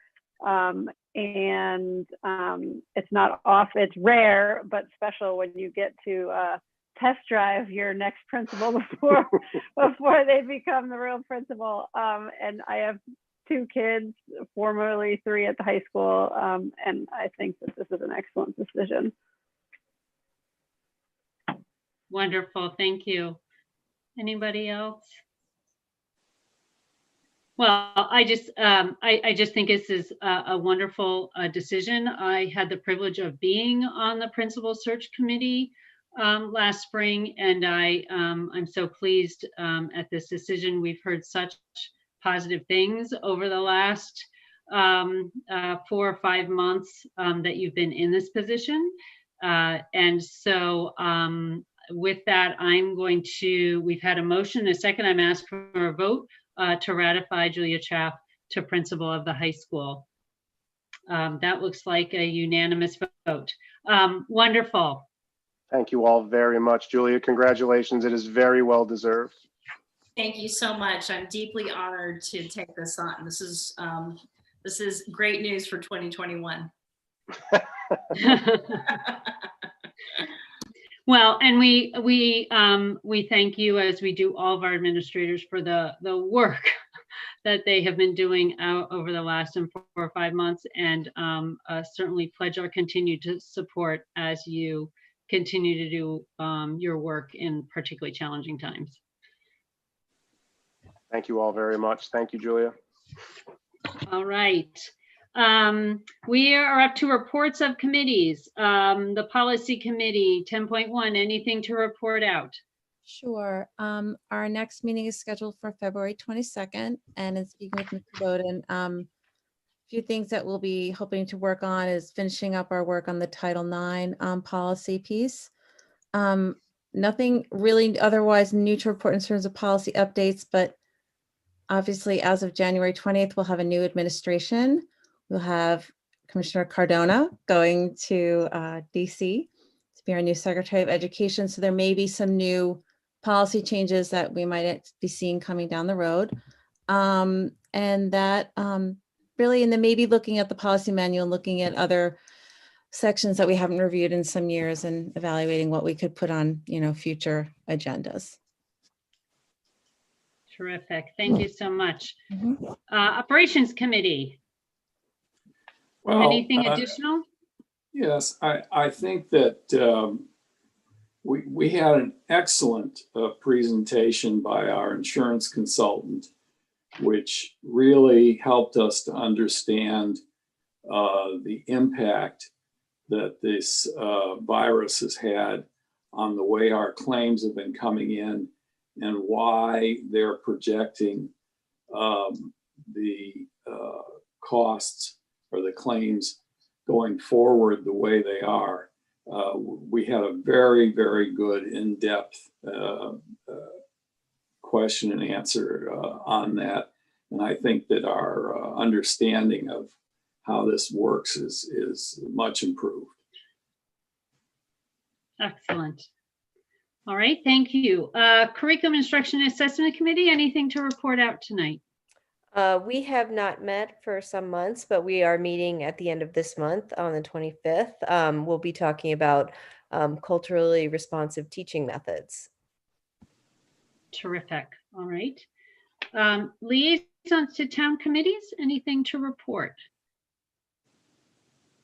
All right, hearing none. Liaison to Learn Board of Directors. I don't know if they've met yet this month or not. Nope, our meeting is Thursday. All righty, so we'll need to wait on that report. All right, the last item on the agenda is typically public questions. We will invite the public to reach out to us via email if you have questions, either related or unrelated to the budget. That is your opportunity, certainly also to raise questions, concerns, or other comments. That is the end of our meeting tonight. Again, a reminder for this group that we will see each other virtually this Thursday as we meet with the district leadership team. A reminder, please, if you have not picked up your budget book, it is waiting for you at Lathrop House. I think with that, I'm going to ask for a motion to adjourn. Ms. Peck, thank you. Dr. Best, a second. All in favor? All right. Happy New Year, everybody. Thank you for joining us tonight. And we look forward to an active month of January. Thanks, Take everyone. care.